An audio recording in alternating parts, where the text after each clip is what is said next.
कोरबा के ट्रांसपोर्ट नगर स्थित indoor stadium में श्रम विभाग के द्वारा श्रमिक सम्मेलन का आयोजन किया गया। सरकार की योजनाओं के माध्यम से अनेक श्रमिकों को लाभान्वित किया गया और उनके बैंक खातों में धनराशि सीधे ट्रांसफर की गई।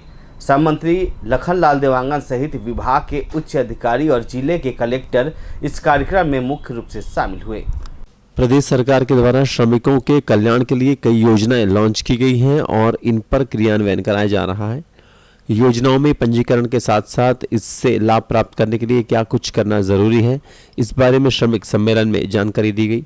कार्यक्रम के औपचारिक शुभारंभ के बाद राजधानी रायपुर से पहुंची श्रम विभाग के वरिष्ठ अधिकारी ने श्रम विभाग के कार्यों की जानकारी दी। शासन की तरफ से श्रम कल्याण के लिए बहुत सारी योजनाएं हम चलाते हैं। श्रम विभाग भी भवन एवं अन्य कर्मकार मंडल है, जिसमें हमें बहुत सारी योजनाएं हैं जो भवन निर्माण के लगे हुए हैं।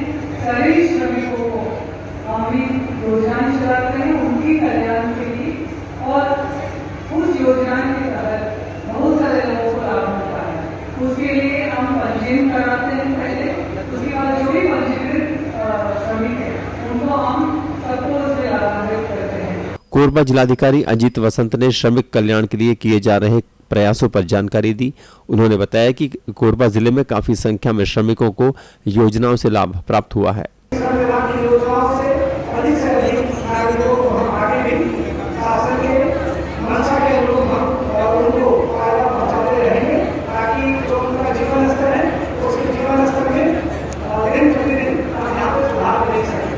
कटघोरा क्षेत्र के विधायक प्रेमचंद पटेल ने बताया कि प्रदेश सरकार श्रमिक हित में लगातार काम कर रही है।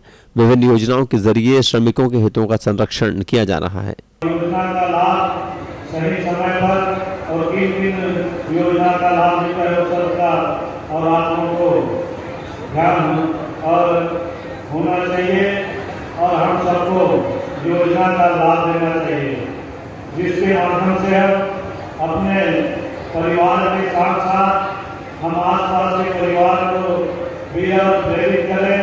श्रम और उद्योग मंत्री लखनलाल देवांगन ने मीडिया से बातचीत करते हुए बताया कि छत्तीसगढ़ में भाजपा की सरकार के 10 महीने पूरे हुए हैं और इस अवधि में हमने श्रमिक हित में काफी अच्छे काम किए। 283 करोड़ रुपए की राशि का वितरण प्रदेश में श्रमिक क्षेत्र में किया गया है। इस कार्यक्रम के माध्यम से 46 करोड़ रुपए की राशि श्रमिकों के खाते में डायरेक्ट ट्रांसफर की गई है। श्रमिकों को पेंशन के साथ साथ उनके बच्चों को छात्रवृत्ति और अन्य स्थिति में आर्थिक सहायता दी जा रही है। हम लोगों की सरकार बनने के बाद माननीय विष्णुदेव जी के निर्देश पर श्रम विभाग में अनेक ही महत्वपूर्ण योजनाएं जो संचालित हो रहा है, जिसके तहत हम लोगों ने 10 महीने में लगभग 283 करोड़ रुपया उनके खाते में अलग अलग योजनाओं के माध्यम से उनको लाभान्वित कर चुके हैं। और आज भी 46 करोड़ से ऊपर राशि का आज उनको डीबीटी के माध्यम से सीधा उनके बैंक खाता में हम लोगों ने ट्रांसफ़र किया है। हम लोगों के विभाग में जो हमारे 10 साल के पंजीकृत श्रमिक हैं और 60 साल से ऊपर हो जाते हैं तो उनको 1500 रुपया पेंशन देने का भी प्रावधान है। हमारे जो पात्र श्रमिक हैं पंजीकृत श्रमिक, उनके आवास नहीं है तो उनको भी 1 लाख रुपया देने का प्रावधान है। उसी तरह से हमारे श्रमिक भाई बहन हैं, उनके बच्चे जो पढ़ने जाते हैं उसकी स्कॉलरशिप पर भी प्रावधान है। साथ ही जो हमारे श्रमिक बहनें उनका बच्चा पैदा होता है तो उनको भी 20,000 रुपये देने का प्रावधान है। उसी तरह से साइकिल, मशीन, उनके काम करने का औजार का भी प्रावधान है। नगरपालिका निगम के नेता प्रतिपक्ष हितानंद अग्रवाल ने भी इस अवसर पर अपनी बात रखी और सरकार के कार्यों की सराहना की। कि आज भारत की आत्मा श्रमवीर है।